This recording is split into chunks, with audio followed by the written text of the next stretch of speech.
बक्षीबहादूर जीवबदादा केरकर हाचे 2 खंडांचे चरित्र नव्या पिळगे मेरेन पावपा खातीर परतून छापला आणि खंड 2 पणजे प्रदर्शित झाला असे परेश प्रभून सांगले.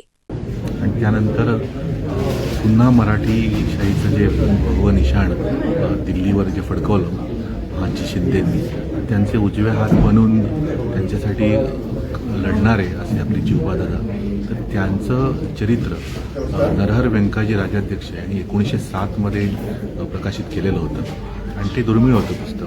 त्यामुळे ते आपण गोवा मराठी अकादमीतर्फे 2 खंडामध्ये त्या ठिकाणी पुनर्मुद्रित केलेलं आहे आणि प्रकाशित केलेलं आहे. त्याच्यामध्ये त्यांनी असं म्हटलं होतं ते पुस्तकामध्ये की जेव्हा ज्या काळामध्ये आपण हे पुस्तक लिहितो आहोत तर त्या काळामध्ये इतिहासामध्ये अनेक संशोधक नवीन संशोधन करत आहेत इतिहासावरती. त्याच्यामध्ये गोविंद सदाराम सरदेसाई असतील, राजवाडे असतील, फारसनीस असतील, त्या सगळ्यांचं संशोधन सुरू होतं. आणि त्यांनी असं लिहिलं त्याच्यामध्ये की आपल्याला जर संधी मिळाली तर आपण दुसरी आवृत्ती जर या पुस्तकाची काढता आली तर त्या सगळ्या नव्या संशोधनाचा समावेश आपण त्या दुसऱ्या आवृत्तीमध्ये करू असं त्यांनी त्याच्यामध्ये नमूद केलेलं होतं. परंतु त्यांना तो काही योग आला नाही त्या काळामध्ये. ते पुस्तक दुर्मिळ झालेलं होतं. त्यामुळे मग आम्ही असा विचार केला की हे परत जशाचे तसं छापण्यापेक्षा त्याला जर त्यानंतर जे काही संशोधन झालेलं आहे या संदर्भात तर त्याची जर जोड दिली तर त्याला थोडी अधिक उपयुक्तता येऊ शकेल. त्यामुळे हे 2 खंडामध्ये, पूर्वीचं मूळ पुस्तक जे आहे ते एका खंडामध्येच आहे, परंतु आम्ही 2 खंडामध्ये विस्तृत स्वरूपामध्ये हे पुनर्मुद्रित केलेलं आहे. पहिला जो खंड आहे त्याला माझी 64 पानांची संपादकीय प्रस्तावना आहे आणि त्याच्यामध्ये सगळं नंतरचे जे संशोधन जे आहे त्याचा उहापोह मी त्याच्यामध्ये केलेला आहे.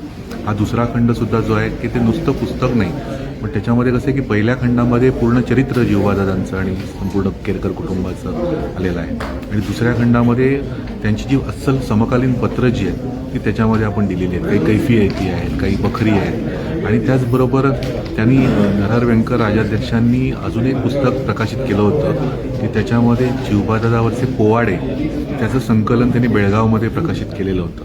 ते या पुस्तकाचे आधी 19व्या शतकाच्या उत्तरार्धामध्ये ते प्रकाशित झालेलं होतं. मग ते संपूर्ण पुस्तकसुद्धा मी याच्यामध्ये समाविष्ट केलेलं आहे आणि दोन्ही मिळून एक चांगले 2 खंडामध्ये हे बक्षीबहादूर जीवबदादा केरकरांचं चरित्र आपण लोकांपुढे आणलेलं आहे. उद्देश असा आहे की हे तरुण पिढी जी आहे की तिला ही प्रेरणा याच्यापासून मिळावी. पहिला खंड आम्ही पेडण्यामध्ये सोयरोबनाथ आंबिये महाविद्यालय जे आहे त्या ठिकाणी बिहारचे तेव्हाचे राज्यपाल राजेंद्र आर्लेकर त्यांच्या हस्ते एक मोठा समारंभ त्या कॉलेजमध्ये झालेला होता आणि तो पहिला खंड आपण प्रकाशित तिथे केलेला होता. त्यानंतर केरी हे जे जन्मगाव आहे पेडणे तालुक्यामधलं, तर जीवबदादांच्या घरामध्ये आम्ही भेट दिली होती आणि तिथले न्यू इंग्लिश स्कूल जे आहे ते शाळेमध्ये आपण एक प्रकाशन समारंभ केला होता. त्याच्यामध्ये पहिला खंड प्रकाशित केलेला होता. त्यामुळे हा दुसरा खंड आम्हाला असं वाटलं की तो पणजीमध्ये हा जाहीर कार्यक्रम झाला पाहिजे. त्यामुळे हा दुसरा खंड आपण पणजीमध्ये आज प्रकाशित केला आणि नवीन पिढीसमोर जीवबदादांचं संपूर्ण चरित्र आणि त्यांचे समकालीन तो संपूर्ण मोठा इतिहास आहे. खरं म्हणजे फक्त जीवबदादा केरकरच नाही, त्यांचं संपूर्ण कुटुंब, त्याचा पराक्रम या चरित्रातून मला वाटतं आपल्यासमोर येईल आणि सगळ्यांना नव्या पिढीला त्यापासून निश्चितपणे प्रेरणा मिळेल अशी मी अपेक्षा व्यक्त करतो.